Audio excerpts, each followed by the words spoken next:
Olha, a gente fala agora sobre reforma ministerial com André Fufuca no esporte e Silvio Costa Filho na pasta de portos e aeroportos. O governo foi obrigado a criar uma nova pasta, um novo ministério para realocar Márcio França, que agora segue no comando do Ministério da Micro e Pequena Empresa. Ainda há dúvidas até em relação ao nome desse novo ministério. Para entender também os sumos da relação do governo com o Congresso, a gente conversa agora com o deputado Arnaldo Jardim, do Cidadania de São Paulo. Tudo bem, deputado? Como sempre, muito legal receber o senhor aqui. Obrigado. Bom dia, Tiago. Bom dia, Lívia. Uma alegria poder falar com vocês nesse 8 de setembro, momento que eu não tenho dúvida, a reforma ministerial, indo direto ao assunto, Tiago, como você gosta aí, tá certo? Ela realmente propõe e arruma um novo arranjo para o governo que eu acho que trará mais estabilidade nas votações e possibilidade de quebrar um clima de polarização política muito extrema que nós vivemos até esse período. Deputado, desde ontem há muita especulação sobre quantos votos que o governo pode ter na Câmara e também no Senado, mas será que essa reforma é garantia de mais apoio de partidos como o próprio Republicanos, que tem aqui o governador Tarcísio como principal nome? Será que isso garante realmente votos ao governo?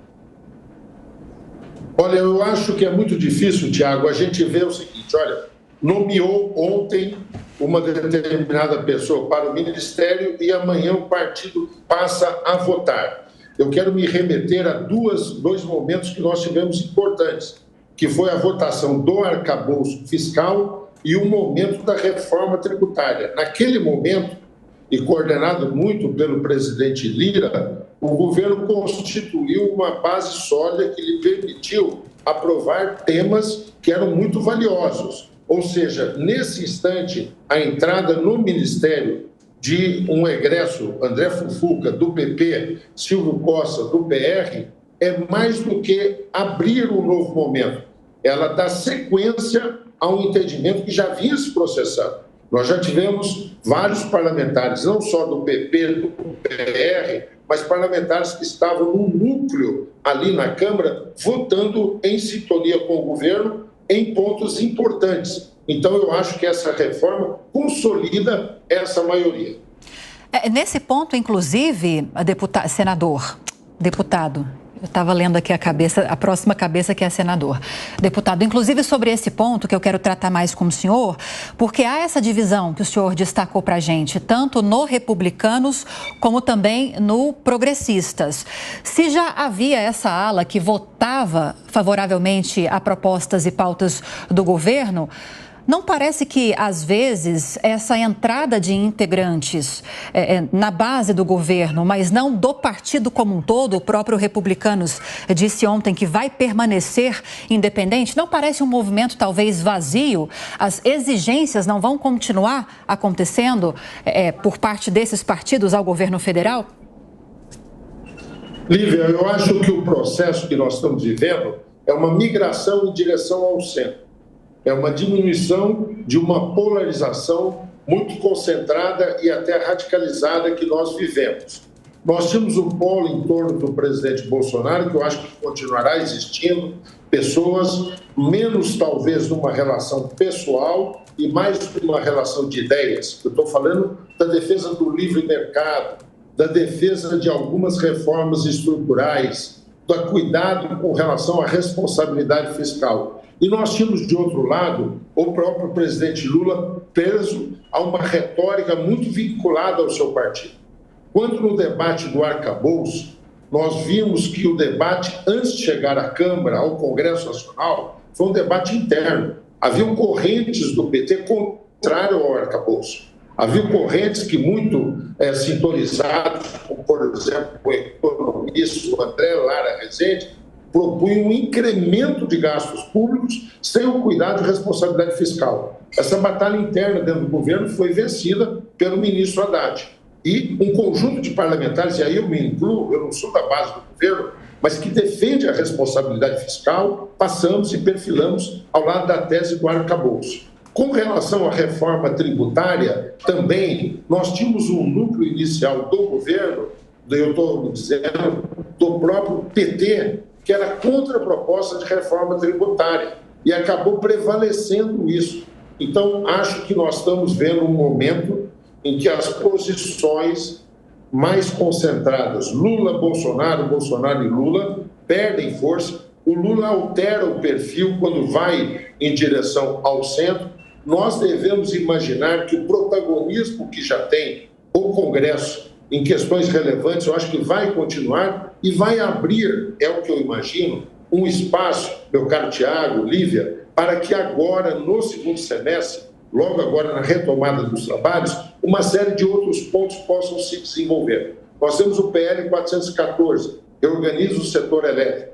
Nós temos que definir o projeto de lei sobre crédito de carbono, mercado de carbono, é muito relevante para o futuro do Brasil. Eu próprio presido uma comissão de transição energética, hidrogênio verde, acho que vai ter espaço para fazer isso. Debêntures de infraestrutura, vamos votar um marco de garantias. Então, há uma série de pontos, tá certo, que são muito importantes para a retomada do desenvolvimento, que eu sinto um clima mais favorável de deliberação. Estamos conversando com o deputado Arnaldo Jardim, do Cidadania de São Paulo. Na sequência, os nossos comentaristas. Você, Amanda Klein. Deputado, bom dia, prazer falar com o senhor. Deputado, o senhor sente essa mesma vontade, um ambiente político propício para o avanço, por exemplo, da reforma administrativa, que é uma reforma muito mais da vontade do Congresso, expressa através de seu presidente Arthur Lira, do que propriamente do governo? Como se daria isso? Está difícil achar um denominador comum. E aí eu gostaria também de avançar um pouco, perguntar ao senhor, o senhor falou muito desse caminho para o centro, da redução da polarização política por meio dessa reforma ministerial, e a tensão política entre executivo e os parlamentares, né? No sentido de que os deputados e senadores vêm ocupando muito mais espaços de poder nesses últimos anos e o presidente Bolsonaro simplesmente não tinha interesse em governar. Então delegou esse poder, por exemplo, para o Arthur Lira, que acabou virando uma espécie de primeiro-ministro. Quando chega o Lula, ele tem muita vontade de governar, ele tenta retomar esse poder para o executivo e aí dá essa tensão das placas tectônicas. Em que momento estamos dessa tensão tácita, muitas vezes? Muito obrigado, Amanda. Belíssima pergunta. Ela gera um programa, né? Nós vamos debater longamente, mas para ser bem pontual. Primeiro, reforma administrativa. Nós fizemos uma manifestação, estou dizendo que eu estou incluído nisso, eu na Câmara presido a Frente Parlamentar pelo Brasil Competitivo. Nós nos somamos à frente do empreendedorismo, a Frente Parlamentar Agropecuária, nós nos somamos a um conjunto de outras frentes, no total foram 7, fizemos um manifesto pela reforma administrativa. Fizemos isso porque não é suficiente o arcabouço votado, nós vamos trabalhar para derrubar o veto que o presidente colocou a um dispositivo que nós tiramos, que era aquela questão de pegar um resíduo inflacionário, com isso o governo tem uma margem adicional de gasto, nós vamos recuperar o sentido do arcabouço fiscal, a reforma administrativa encaminhada pelo presidente Bolsonaro, pelo Guedes na época, eu acho ela limitada, mas o primeiro passo eu acho que deve ser dado e é votá-la. Nós vamos pedir ao presidente Lira, temos aderência, entregamos aí no manifesto, nós vamos colocar na ordem do dia a reforma administrativa. Não é a visão do governo. E aí nós vamos aí exercitar um contraditório. O governo constituiu um grupo de trabalho na última terça-feira ministerial para apresentar uma proposta de reforma administrativa, dizendo que essa estava só calcada no funcionário. Nós queremos rever a questão da estabilidade e concordamos que nós devemos introduzir critérios de eficiência e eficácia para gastos públicos, mas nós vamos priorizar a reforma administrativa, Amanda, tenha certeza disso. Segunda questão que você indagou, como é que é essa relação Congresso e Executivo? No meu entender, tá certo? Nós temos hoje um Congresso que tem um outro papel relevante no orçamento, tem exercitado sua capacidade de apresentar propostas também, isso tem sido importante. O governo, no meu entender, buscou no início constituir uma base própria. Começou a estabelecer relações, inclusive, dentro do partido, para constituir uma maioria. O governo não se deu bem dessa forma. Teve que rever a sua estratégia. Fez isso pelas lideranças partidárias e restabeleceu o diálogo.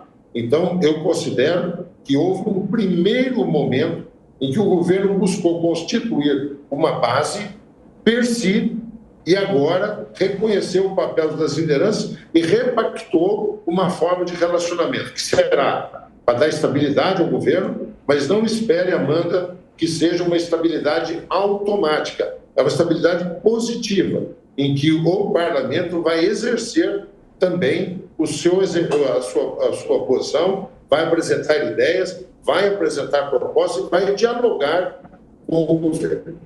Deputado, seguimos agora com uma pergunta do Mota, Roberto Mota.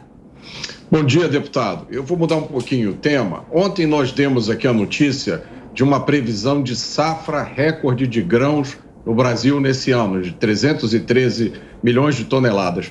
O agro está tendo o tratamento que merece do governo? Também eu acho que essa mudança que eu identifiquei de um governo que começa de uma forma e depois altera o seu procedimento, e com isso hoje há essa migração em direção ao centro, que eu caracterizei, Mota, no agro aconteceu. Eu não estou falando de um governo que silenciou diante de invasões, e nós constituímos a CPI com relação às invasões. Eu não estou falando de um governo que acabou desdenhando e não veio a AgriShow. Eu estou aqui hoje em Ribeirão Preto, falando direto de Ribeirão Preto, tá certo? Não veio a AgriShow. Eu estou falando de um governo em que acho que fato marcante disso foi o Plano Safra. Eu tive a responsabilidade, eu sou vice-presidente da FPA, ao lado do presidente Pedro Lupion, ao lado de pessoas que eu destacaria como a ministra Tereza Cristina, o deputado Sérgio Souza e o deputado Alceu Moreira. Nós conduzimos um diálogo com o governo que nos permitiu ter um plano safra que nos satisfez. Esse foi um momento importante. Depois disso, nós tivemos um momento relevante, que foi o debate da reforma tributária. O agro começou numa situação de muita desvantagem na reforma tributária e depois nós conseguimos avançar, demonstrar o vigor do agro, os fatos estão aí de uma forma muito evidente, o protagonismo que teve no primeiro trimestre o agro, quando puxou a economia, agora no cálculo também do segundo trimestre, tendo um papel importante, e assim será ao longo do ano. Você mencionou a safra de 313 milhões de toneladas. Eu caracterizo também a safra de cana, que vai ser altamente satisfatória. Vamos bater recorde em exportação de açúcar. Nós temos uma baixa dos estoques de suco de laranja mundiais. O Brasil consolida-se como grande exportador de suco de laranja. E no setor de proteína animal, primeiro de bovino, segundo em aves, quarto em suínos, nós somos os maiores exportadores de proteína também hoje no mundo. Então, o agro reequilibrou a situação com o governo. Nós vamos continuar defendendo a questão do seguro e a segurança jurídica. Temos uma pendência, e essa pendência eu acho que terá que ser tratada. A pendência com relação à questão ambiental. Nós temos visto uma série de movimentos do governo questionando aspectos já consolidados do Código Florestal, e essa será a concentração das nossas atividades agora, nas próximas semanas, no próximo mês. Nós queremos que o governo tenha uma clara posição de preservação do Código Florestal, é a legislação ambiental mais rigorosa do mundo sobre a questão de produção, e este é um foco de tensão que nós teremos com relação ao governo. Deputado Arnaldo Jardim, do Cidadania aqui de São Paulo, muito obrigado mais uma vez pela atenção, um bom fim de semana, um abraço. Um abraço a todos, muito obrigado.